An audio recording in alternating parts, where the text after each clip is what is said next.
Yo, what is up? So, this is going to be a video about Nvidia Smooth Motion AFMF and lossless scaling. So, the first game I'm testing it is Nioh, and unfortunately, it was actually a complete waste of time because it just wouldn't work. It actually locked the game to 60 FPS. So, I did actually hear from someone that Nvidia's Smooth Motion can cause some crashes and some issues in games, like it would just possibly lock it to 60 FPS, which is literally what I found. There is some other games later on in the video where we will literally see that, but so I couldn't get it to work. So what I did in the end was enable lossless scaling. Just have a look at that. So I will be having a look at AFMF, lossless scaling, and Nvidia's Smooth Motion.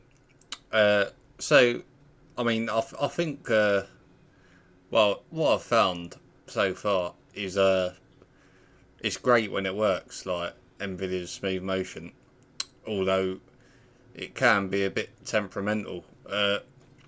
So I did have a slight feeling it could be, because it's possibly more in sort of older games like Nioh or different engines, stuff like that. I think Unreal Engine games it will mostly work, but I'm 100% sure if you're comparing it to AFMF and these fluid motion frames, that is going to be more usable, is going to be more user friendly. AMDs fluid motion frames. But I actually can't think of one game where I've not been able to use that actually. These fluid motion frames. So there's no doubt about that for me. Whereas you could get crashes with Nvidia Smooth Motion. Another thing with this is I did record AMD's overlay, but it didn't come out. So what I've had to do is just put 120 FPS, but it's not really about the FPS really. This video is about how does it feel, like is there any lag, like latency and all that, what's the image quality like. Although I admit it is really annoying as a content creator when you literally record something and you think, oh, that's come out great, and then the overlay is actually missing. So I wasn't too happy about that, but I've found I use OBS and it just doesn't want to come out recording the overlay, although it did in one game, which was a Rise of the Ronin. So I couldn't understand that, but it is one thing I've noticed with AMD's overlay, it can just not come out with OBS when I'm recording it, even though I've literally set it up to record with it. So I'm not sure why it does that, but that is a mystery to me. Anyway, back to the task at hand. So this literally just doubles your FPS with AFMF. So the game locks it to 60, but then you put frame generation on. So as I couldn't really test Nvidia's at all, I will just have to compare it to lossless. I would have to say lossless, as it literally edges it, because it just felt a bit less latency. It was felt smoother, but there wasn't too much in it, to be honest. I could have used either. So pretty close. At least you can actually use both, which is good. So not too much in it, but I would say lossless is better on this game, although I could use either. So moving on to the next game was Dead Take. So I enabled it in the Nvidia app, turning it on for the smooth motion, and it did actually work in this game, so that was great. So as I said, what I'm finding is when it actually works, I actually think image quality is really good. So I'd say it tends to edge AFMF I think the artificial intelligence that's baked into the technology literally helps. It's got to be, I mean, that is the main difference I'm seeing. Image quality, like less ghosting. If there is a weakness with AMD's and fluid motion frames, it's just there is generally more ghosting.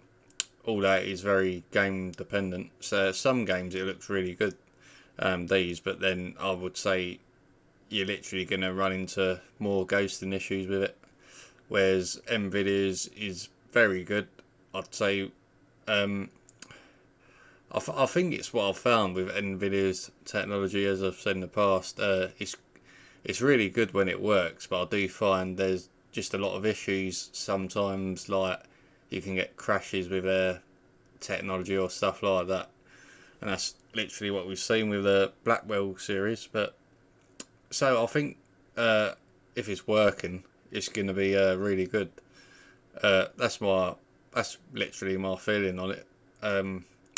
From what I've experienced so far, I mean, it looked really good in Final Fantasy Rebirth. So I wanted to try a few different games.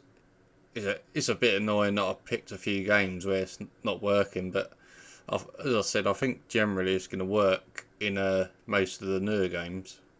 But there's going to be some games where there's going to literally be some issues. So I'll do test Crysis as well, and there was an issue with that. But I wanted to literally try in Crysis because there's no frame generation in the game, so I thought that would be a good one. But we'll get to that. So, I mean, image quality looked pretty much, I couldn't tell a difference if I'm being honest, without this Nvidia Smooth Motion technology on. So I was impressed with that. I mean, I couldn't really find too much wrong. If there's going to be an issue, it's probably the crosshair. But I found it to be, I mean, with AMDs, you do get more ghosting with that, with the crosshair. Although, I mean, I think most people could use either, if I'm being honest. Like, it's, as I said, it's going to be very, very dependent on the game, I think. But I do think, well, from what I've seen so far, as I said, if as long as it's not causing any issues like any crashes, because I've noticed this can actually crash a game if you enable it. So we'll see that in another game we're going to test, but that is the issue with it. It just seems very picky in what game it wants to work on. It's great when it works. I'm quite impressed with it. So I will also be testing out. I will be showing anyway, because I've already tested it, but I will be showing you dead take with AMD's fluid motion frames on. So I'm not that like Lossless scale. I'm not testing it in every game, but I'm testing it in a few games. You'll be able to see enough footage. But I think Lossless scaling is probably what I prefer the most, because I just find it's the most well-rounded, because that actually, similar to AFMF, it just works in pretty much every game I test. It works, and it gives you better image quality, I've found. So, I mean, what I like about Lossless as well is getting better all the time with each update. So, the next game is Crysis Remastered. So I tried to enable it again in here, but it just didn't work. What happened with this game is it just locked it to 60 FPS. So it didn't crash the game, but I thought, what's going on here? And so I did actually also enable it in the Nvidia Profile Inspector. And what happened was it didn't actually lock it to 60 FPS this time, but it just didn't do anything. It just gave me the normal FPS I get with a 4090. So it didn't seem to be working at all. So I did add the game to the Nvidia app as well, but no luck with it. So I think that is the advantage with AMD's one. It just literally, as I said, I really can't remember one game really where AMD's fluid motion frames didn't work. Yeah, it's really difficult to. I mean, I'm not saying it actually works how it should in each game, but it always works. Uh, the other thing with it is it can give you a bit of delay in certain games, but I do think that's improved. I mean, it definitely. We're gonna have a look at Crysis with AMD's AFMF as well after this video, and as you can see here, it's not done anything. That's just what I normally get with a 4090. But so what happened is I have tested this in the past against Lossless. Lossless was pretty much the best from what I remember in terms of image quality, although both weren't too good on this game. But I think Lossless might be better now because the latest update has actually reduced ghosting, and it just feels better with latency. So that's why I said I think that is the best one for me if I'm going to use it a lot of the time. But then AMD's, what I like about AMD's app is so accessible. You can just turn it on or off during the game if it's not working great. But I think in certain games it has improved. I mean, I was actually surprised in this game actually with AMD's that the image quality was better than what it looked like before. So it actually it looks like it's improved actually, AFMF on this game.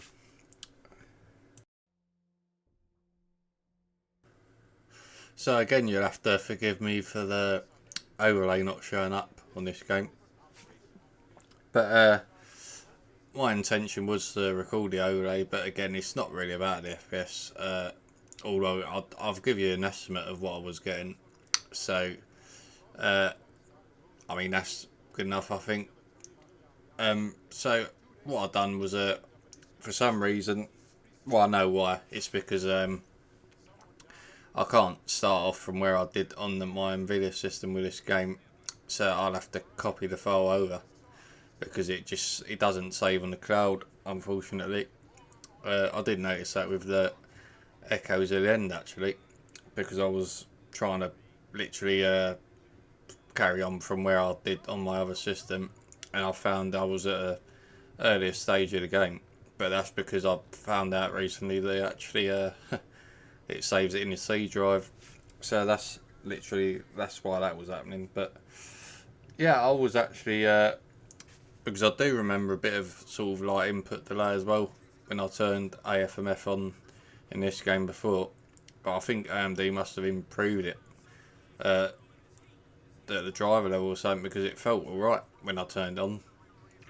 So it's definitely, it looks better than it did when I tested it, because as I said, I was doing sort of a lossless scaling video against AFMF, and it did have some bad ghosting on it from what I remember, and lossless didn't look much better at the time, so I wasn't really keen on using either. But in recent times, I mean, lossless has 100% got about. I mean, when I first started using lossless, I found the performance cost was bigger than I wanted, because it, as we know with frame generation, well, most people know anyway, quite a lot of people don't, but that gives you a performance hit when you actually turn the frame generation on. Now, it's not a massive hit, but you will literally feel it. Like, say you're at 30 FPS and then you turn it on, you will really feel the latency. I wouldn't recommend it beyond, but below 40 FPS I wouldn't recommend frame generation. But if you're getting above 40 FPS, it can actually smooth the game up. Although it was recommended to get a higher FPS, at least 60 plus, before you turn it on. That's what I'll do anyway. I usually it can depend on the game. I mean, Alan Wake 2, that's a slow-paced game, and I found it worked all right, and that even Cyberpunk felt all right when you turned it on. So anyway, on this game, yeah, I was actually pretty impressed with. It didn't look as blurry as it did before on the AFMF, and the worst thing was probably a bit of ghosting on the crosshair.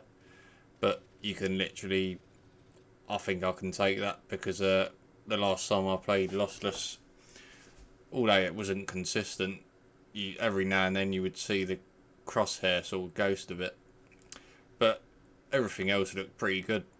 So I'd literally be happy to use AFMF on this game. So as long as you're getting a high enough FPS, I think I can deal with it. All that is a shooter. So again, what I've said in the past, I don't use online. I definitely won't use a frame generation online. I will just make sure I get a higher FPS when I'm playing Call of Duty or something like that. But overall, I mean, in single player games, it's pretty good. So that was that game. So moving on again, this is AMD still. So this is Dead Take. And so I've actually put FSR 4 in the game, much like Crysis, I forgot to mention. So that actually does help with image quality from what I've seen so far using AMD's Smooth Motion frames. So that looked pretty good. I mean, again, I think if I'm comparing it to Nvidia's, it's just there's going to be slightly better image quality on Nvidia's because of that. I'm pretty sure it's because of the AI, like the artificial intelligence. It's just able to do a lot more with the image quality. Although this is definitely not bad at all from what I could see, but there is just little bits here and there where you notice a difference. So I mean, I didn't see massively bad ghosting at all, but it's just sometimes you get some sort of shadow effect when you're opening a cupboard or whatever. I mean, but it's again, most people wouldn't notice it. I mean, it's just because I'm comparing the two up close. I notice it. So only enthusiasts would literally notice it, I think. So I could definitely play it myself with this on, because there is actually no frame generation in the game. Not for AMD anyway, but there is for Nvidia. And again, AFMF just works. If I was to advertise it, I would say it just works literally in every game, and that's what I really like about AMD. Since I've owned it, AMD's GPU 97 XT, whatever, I just find that Adrenaline app is so good. It's like the gamer's sort of app, and everything just seems to work 9 times out of 10. So that is an advantage it's got over the Nvidia's Smooth Motion. Although when it actually works on Nvidia's side, the Smooth Motion, it's really good. So I'm impressed with it when it works, but it can be a bit frustrating when you're trying to use it in the game you want to use it in, and it just crashes a game or whatever. So those are the differences. So, but all I can say is what I like the best. It's subjective, isn't it? So the next game is Rise of the Ronin, and surprise, surprise, the overlay actually did come out on this one, so I was pleased about that. So you can actually see what we're getting with AMD's Fluid Motion frames on this. So again, I enable FSR 4 on the game. I did have to reinstall it because I was mucking about with the files trying to implement FrameGen into it. But then I did find out that for some reason this game, if you put it to full screen, frame generation doesn't actually come up. So there is actually frame generation in the game for both AMD and Nvidia as long as you set the game to borderless. So I found that a bit odd, but maybe there was some sort of bug with it, so they've done it like that. So at default settings, it does go to borderless. But I mean, the only thing with lossless is you do need to go borderless. Make sure it's not full screen for it to work. But apart from that, I think it's pretty good. So I do test lossless on this as well, and I felt it was a bit better than AMD's AFMF in terms of latency. It felt more responsive. Image quality was pretty similar, but I think the edge was with lossless. So there wasn't much in it, but I do tend to think lossless, because that does use AI as well. That gives you it's giving you the best of both worlds really, because it's working in so many games, much like AMD's AFMF, but it's giving you better image quality as well. And although, I mean, I think they're all usable in their own way, but for me, I just prefer lossless mostly.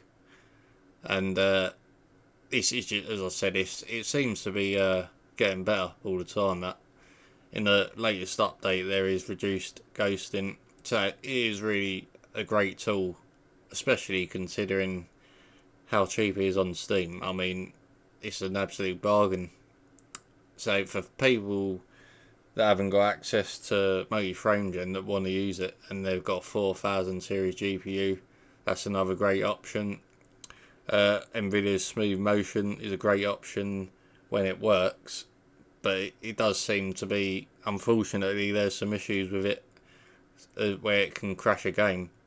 But in the games, I mean, again, in the games it's working in, it's really good. Nvidia's Smooth Motion. So now I'm going to put lossless on. So as I say, I mean, I did try this out the other day as well on the Withering Waves, and it really smoothed out the game, because there is some stutters in that when you put ray tracing on the AMD GPU anyway. And I did find it even worked better than the frame generation in that game. So I was really impressed with that. And around the character there is reduced ghosting. I think 3x even looked pretty good on some games I tested in the past. So that's improved, and I just think it's got massive potential. This lossless scaling, I think it's that good that it should be an option in the game now. Like, it should actually be I mean, let's face it, in these Unreal Engine games, if they're putting TSR in, which I really don't like, I'm sure lossless scaling deserves to be in part of the toolkit. So that's what I think. I mean, because it's like an open source frame generation, and I do think it's really good. So even though I've been mostly against frame generation, but frame generation with this is actually feeling good. So it's impressive.